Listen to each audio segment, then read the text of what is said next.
counties of Makueni and Kitui, where he will launch and inspect development projects and meet with residents. The projects are part of the 144 billion shillings in development that the Jubilee administration has invested in the Lower Eastern region.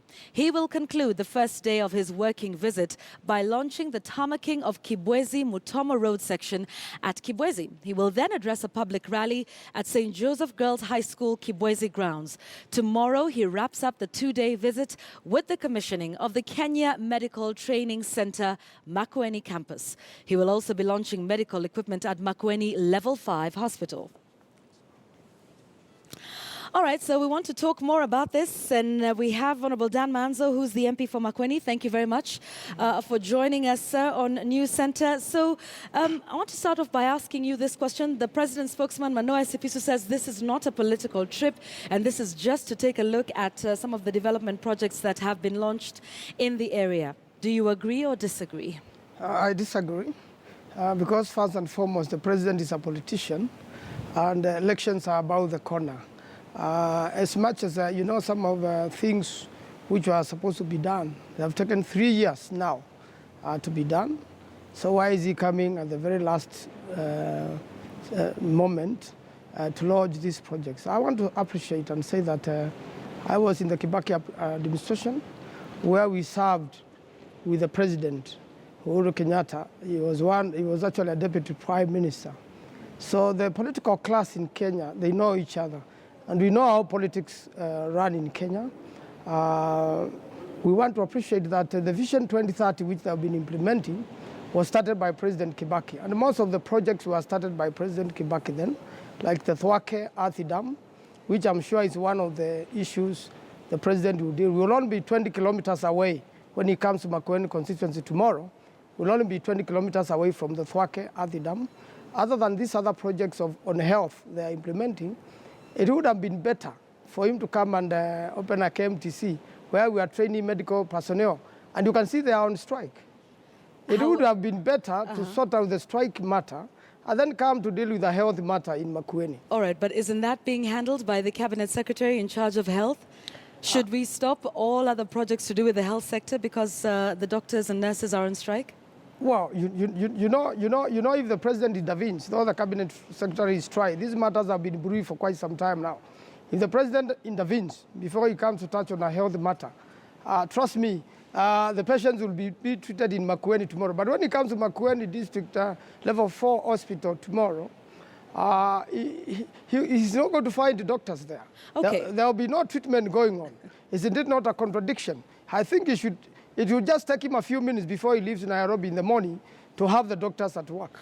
All right. You're talking about this being a political trip and, of course, the timing of it coinciding with the campaign season that we can say has well and truly began. But some say, the President can tour any region of the country at any point. Why would you have a problem with his visit now? He may as well even visit before August 2017. I want to say that the Kamba people, beginning with the people of Makueni, welcome visitors. The President is elected in the whole of Kenya, and is free to go to any part of Kenya anytime and to address the issue there. That is his requirement and his mandate by the Constitution. But if you see the way it was arranged, the way it has been a secret, you see, even up to now, I am not aware the President is visiting Makueni County. There has been no official communication. I communicated with the governor up to last evening. He had no idea. So why will they make it a secret? The governor should know. Now that he's coming to Makueni tomorrow, I'm now aware from this news brief, and I'm sure now from the moment you have just read. And for that reason, because I'm elected in Makueni constituency, I'll be there to welcome him. All right. But so you can see there is no communication from his office up to now. Right now, I should be in Makueni welcoming him if there has been a communication, but there hasn't been. So that could be a failure on the part of his office. But I want to say there should be a proper way of working with other elected leaders if the agendas are not hidden. Okay, so you will development be there? is a good agenda. And the governor will be there? Both of you will be present? I believe the governor will now be present today and will be present tomorrow. Okay. Personally, I'm confirming I'll be present in Makueni constituency tomorrow because that's the area I'm elected. But they should not just announce here it's not a political agenda. And when it comes to Makueni, he comes to do politics. I expect him to do politics in Makueni.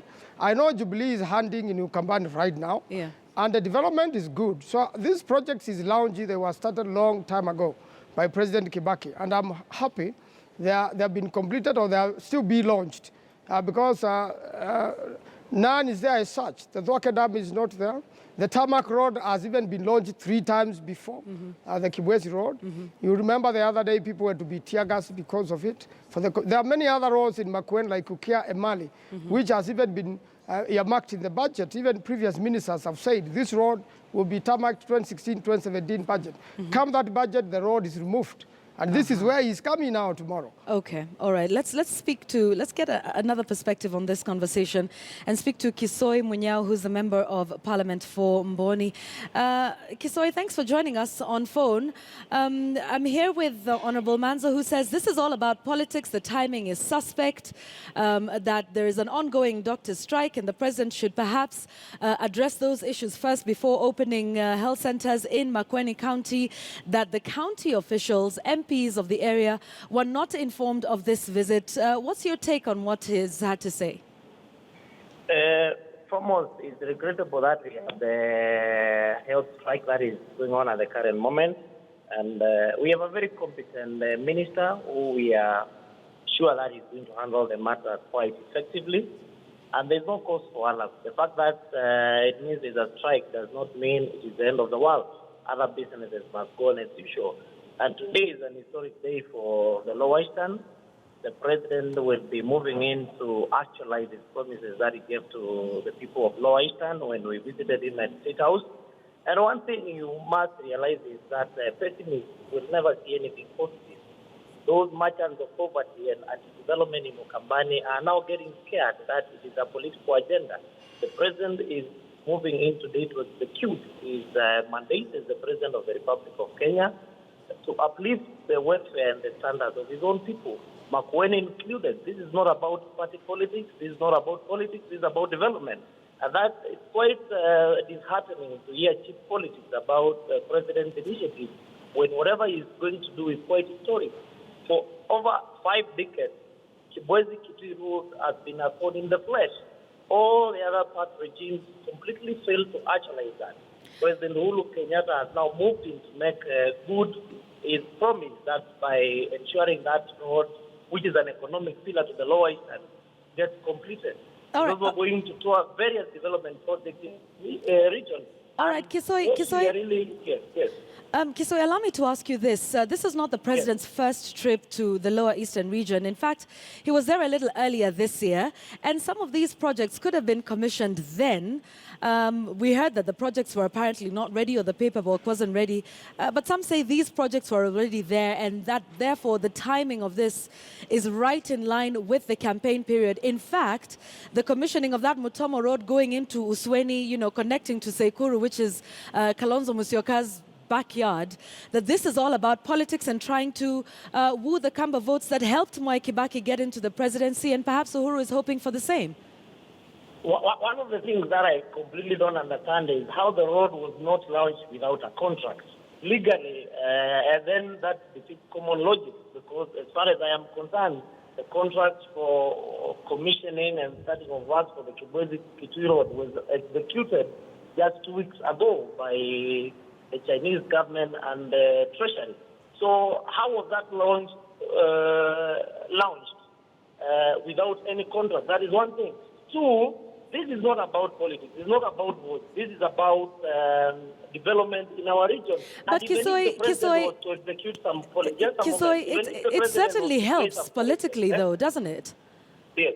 It certainly helps politically, though, doesn't it, for the president to be present in the Lower Eastern region? I mean, the president is a politician by nature. There's no problem even if the president wants to play politics. He's a politician. Why are those people, leaders in the Lower Eastern, scared of politics? They can as well go to Central and also play politics. They can go to Northeastern and play politics. It is not the first time the president is visiting any other part of the country.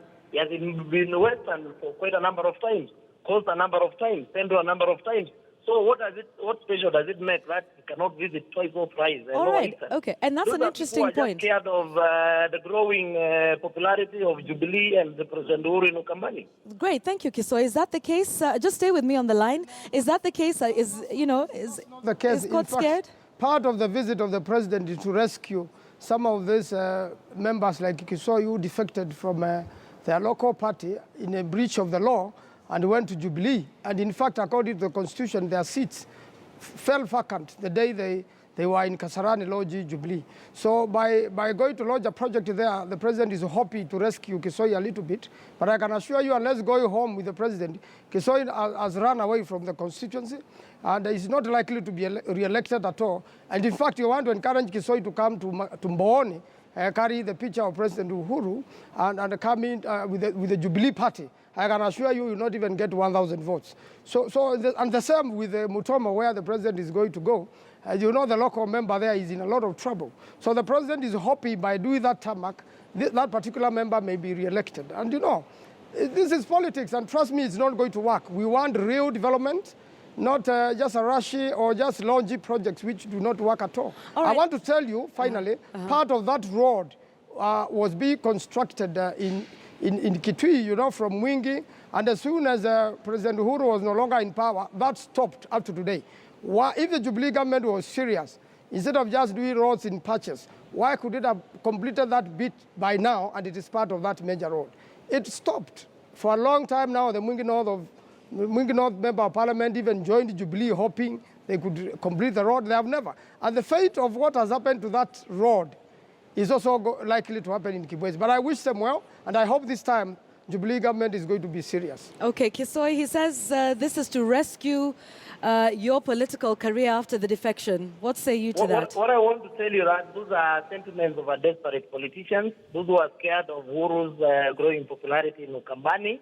Tomorrow, most likely the president will be visiting Makueni County, where Honorable Daniel Mans is a member of parliament, and I dare him to come and challenge us on the ground, and then you realize that what he's telling us about Wiper and so purported leadership has already crumbled. We are talking of 50% of members of parliament who have already gone. We have 3 governors who are already fighting it out.